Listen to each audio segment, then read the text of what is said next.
Untuk mutasi itu kan dalam masa saat ini masih masa larangan. Jadi PPK itu masih tidak boleh lagi melakukan pergantian kecuali dengan izin dari Menteri Dalam Negeri. Nah, tahapannya itu yang pertama kita mengajukan izin ke Mendagri untuk memutasi orang-orang, siapa yang memutasi sesuai kebutuhan tentunya lah. Yang di sini cocoknya secara kompetensi kemana gitu. Nah, itu yang dijadikan pertimbangan kenapa yang jadi dipindah atau kadang itu yang pertama. Nah, setelah dapat, sebelum ke Mendagri kita berizin juga ke gubernur. Nah, nanti gubernur selaku wakil pemerintah pusat di daerah.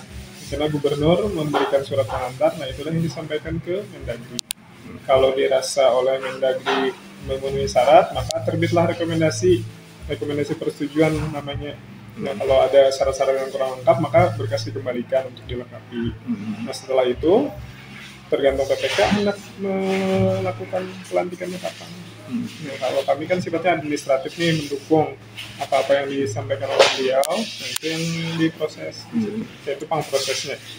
Itu. Nah, selain ke Mendagri juga ada rekomendasi persetujuan dari Badan Kepegawaian Negara. Nah, jadi ada dua rekomendasi Menteri Dalam Negeri, rekomendasi Badan Kepegawaian Negara. Nah, itu yang dilengkapi untuk kebutuhan proses mutasi PNS saat ini.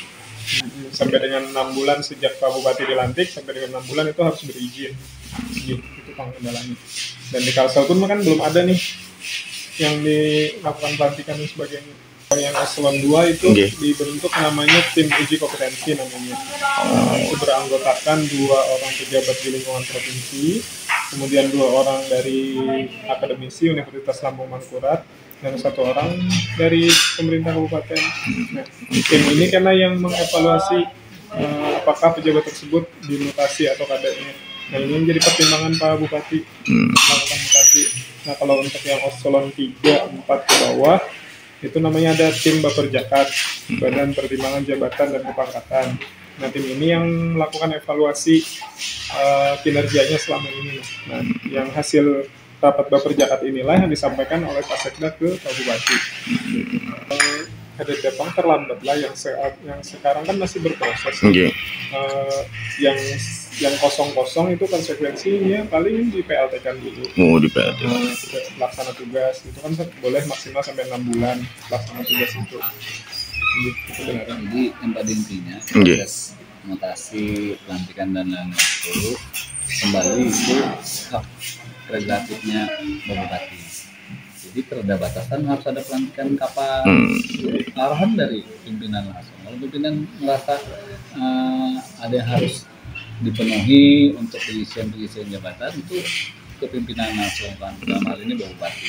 Jadi terredam misalkan terlambat nanti kena sanksi apa ada konsekuensinya ada mana? Itu memang haknya Bupati untuk mengadakan pelantikan kapan, mengisi kapan. Terredam misalkan dari pusat harus pelantikan dalam jangka 3 bulan, terredam. Tidak ada mengganggu loh Pak, maksudnya tuh dalam pelayanan publiknya. Jalan aja. Yang kami di internal DKPSDM alhamdulillah jalan aja. Tapi kalau yang secara global ranahnya bukan kami menjawabkan global, karena untuk SKPD yang lain-lain itu bukan kami ranahnya untuk menjawab jalan atau ada. Yang jelas kami dalam lingkup urusan pengelolaan SDM, dalam hal ini ASN. Berarti untuk rencana pelantikan ini belum adalah. Belum. Tapi di tahunnya Pak, tahun 2025 ini kah atau? Ya, kembali lagi kami ini kan SKPD teknis, yang mana menjadi arahan atau kebijakan pimpinan kami laksanakan. Masalah kapan? Kapan ini? Jadi secara kinerja, kalau ada pejabat yang kosong itu boleh ditunjuk pelaksana tugas. Jadi untuk tetap kinerja SKPD itu tetap jalan, maka ditunjuklah pelaksana tugas atau pejabat sementara. Dan pelayanan itu untuk memastikannya di situ. Jadi kadang mungkin ada kekosongan sejujurnya karena ada pelaksana tugas itu. Alhamdulillah. Itu.